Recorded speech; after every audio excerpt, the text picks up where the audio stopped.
Yeah.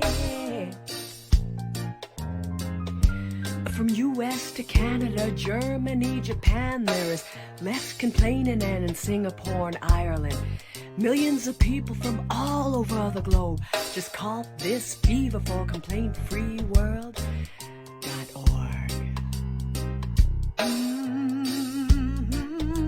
And we say no more complaining people. I love that song. Good morning, everybody. Good morning. Good morning. No more complaining people. Their lives are changing. We're flying high, creating a complaint-free world. Thank you for being here for this live JumpStart here on Facebook and worldwide. Thank you for those of you who are here every single day. We are building a positive online community, providing hope and inspiration around the world. And the way we do that is by those of you who are here, clicking share every single day. Thank you to those of you who do. If you're here for the first time, make sure you let us know. We want to know if you're here for the first time. We welcome everybody who is here from everywhere in the world. Take a few minutes and check in. Let us know where you are so that we know to connect with you and everybody can say hello. And like I said, especially if you're here for the very first time, let us know. Now, I'm not going to be able to bring Teddy out this morning. The reason is he's right here under my desk. But there's a dog here in our complex that is barking right now, and it is upsetting Teddy, and Teddy just got quiet. So I know he loves being in here with me, and so I don't want to ask him to leave. So just understand that that's why I'm not able to bring him up and show him to you this morning. But I want to thank so many of you who are with us every single day and who invite your friends and family. That's how we continue to build this online community. I can hear the dog again, but I'm sure y'all don't. So there I go saying y'all. Not surprising for those of you who know me from growing up in the South. All right, today I want to talk with you about something that I call safe mental passage. Now, this is something that I actually heard when I was in ministerial school, and I love it. I can't remember specifically who came up with the idea of safe mental passage, but I heard so many people speak on it that I feel okay sort of plagiarizing was the old saying that, you know, good artists plagiarize, great artists steal. Maybe I'm actually stealing this outright. Anyway, I want to tell you a story. One of my very best friends lives in Kansas City, Missouri, and during the pandemic, his company looked around and said, what can we do to make things better for our local community? People are hurting. People don't have money. People are dying. What can we do to make things better? People can't go to work, etc. So they asked their employees to donate money. And over about a 3 to 4 week period, they raised $91,000 from their 800 employees. Now, I think that's awesome. And that in and of itself is worthy of celebration and congratulations and being one of the great news stories that is often ignored because it is a great news story. Now, the interesting thing was they took the money, the $91,000, and they bought 3 container loads of produce, fresh meats, fresh vegetables, dairy, etc. Everything that a family would need to stay alive for several weeks. And they bagged all these groceries up. Now, people would come and they would line up to receive their groceries. And my friend would stand there as a volunteer to help put the groceries in people's car. And he said that he noticed something about himself. Now, my friend, to his credit, is well-to-do and doesn't brag about it or talk about it. He's not an ostentatious person. He's just a person who has made a lot of money. And he was standing there handing these bags of groceries, putting them in cars. And he said at some points they were filling people's trunks and their back seats with groceries. They were basically giving people as much as they felt that they needed. And it was all based on how many people were in your household. Well, as my friend stood there in the Kansas City summer heat, putting bags in these cars, he was noticing something. These were not all just old beat up jalopies, as we used to call them. Some of these were some really, really nice cars. And some of them were nice trucks. And my friend said that he caught himself thinking some pretty judgmental thoughts. as he was standing there putting the groceries into these people's cars, and he's given me permission to share this story, by the way. As he was putting the groceries in people's cars, he found himself being judgmental. He found himself having thoughts that these people should have made better choices in their lives. For example, he says he remembers going to put some groceries in someone's car, and he said they had $7,000 rims on that car.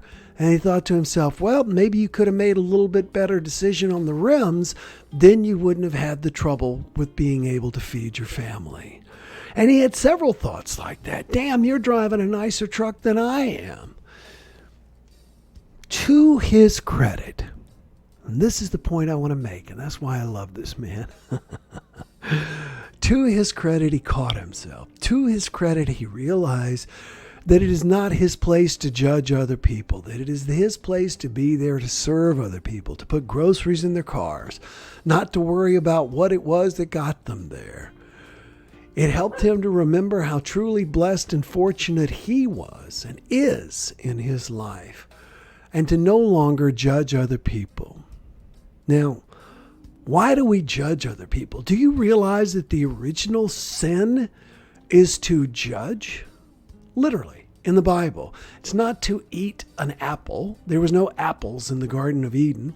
It says that Eve offered Adam a bite from the tree of the knowledge of good and evil.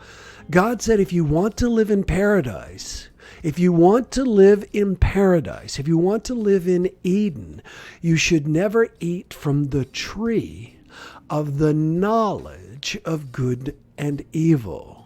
The knowledge of good and evil. To know good from evil in your own mind is to judge. Because, as Wayne Dyer said, the only difference between a weed and a flower is a judgment. It's a judgment. To have the knowledge of good and evil. And my friend in that moment realized that in his judgment, he was judging the other person as inferior to him and him superior. That's the way judgment works. It's always, are you above me or am I above you? And that is 100% the purview of the ego mind, the limited mind, the fearful mind, the mind that wants to be there and get what it can get rather than give what it can give. And my friend said that he realized in that moment that his job was not to sit there and to judge other people. His job was to sit there and serve other people. And who's to say, I mean, that person may have $7,000 rims and live in a single wide trailer on the edge of a cliff. Everyone gets to make their own choices. And the person was not abusing the system by getting the money. I don't know that you can turn around and sell $7,000 rims off your car. Perhaps you can. But the point was the man needed money in the moment. Not money, but food. He needed food for his family. And rather than being judged, my friend caught himself and realized, wow, I don't want to judge this man. I simply want to serve him. And as he was telling me this story, it was later. It was so much, it had bothered him so much that he had reacted in a judgmental way that he wanted to process it with me later. And that's why I told him about this concept of safe passage through the mind.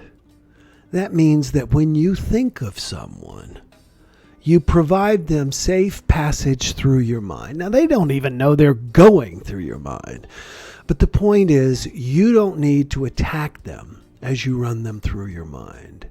I've done many jump starts on forgiveness. I've said before that forgiveness is not a vaccination you take and you're done. It's a vitamin you take on a daily basis. I call it vitamin F. You take it on a daily basis to get you through. Well, you haven't forgiven someone if they cannot pass safely through your mind. If you still have negative energy such that when you think about that person, you get upset or you want to attack them in your mind, you cannot allow them safe passage through your mind, You haven't forgiven. You're not done. You need to release your resentment. You need to release your resentment. You need to allow that person safe passage through your mind. I don't know about you, but I've wronged a lot of people in my life. I've hurt a lot of people. Unintentionally and sadly, I think in some ways intentionally and blindly. And to this day, I seek people's forgiveness. I wasn't like a crazy acting out alcoholic or anything like that. Never stole a lot of money or hurt a lot of people in that way. But just things I've said and done have been hurtful. And I would like to know that those people now, perhaps, hopefully, when they think of me, allow me safe passage through their minds. And you know what? Whether they do or they don't, it's not going to impact what I do. I forgive because I want to be happy, not because I want to let the other person off the hook. I want to give people safe passage through my mind so that my mind feels like a safe place in which I can live and in which I can invite others to come and join me. So, think of the people that you're struggling to allow safe passage through your mind and realize that you're the one that needs to change the passageway. You're the one that needs to develop a new attitude and a new perspective. And you're the one, like my friend, that needs to realize that it is not your place to judge. It is your place to love and to serve. If you do that, you will be so much happier, and so will all the people around you as well. So what do you think? Anybody you got having trouble giving safe passage through your mind? Share your comments and questions, and I'll be able to comment back to you. Be happy to. And of course, those of you who are here with us live today, look forward to hearing what you have to say. So take a few minutes, check out. I always invite you to check in when you get here, just like a hotel, and check out when you leave. So be sure and let me know what your comments and questions are about this. And remember to allow people safe passage through your mind. And you know who deserves safe passage through your mind more than anybody? You. You need to be nice to yourself. You need to think nice thoughts about yourself. Even though I have hurt people in the past, I realize that at my core, I'm a good person doing the very, very best I can with the cards I'm dealt in the world in which I live. And the same is true for you. And listen, if this message has meant something to you today, click share. Let other people know and invite them to join our online community of hope and inspiration every single day. And listen, I look forward to seeing you tomorrow when we're going to do a little homage to my great mentor, Earl Nightingale. And we're talking about what it means to be a self-made person. I look forward to seeing you tomorrow, and be sure and enjoy today. Bye-bye. No more complaining people. Their lives are changing. We're flying high, creating a complaint-free world. No more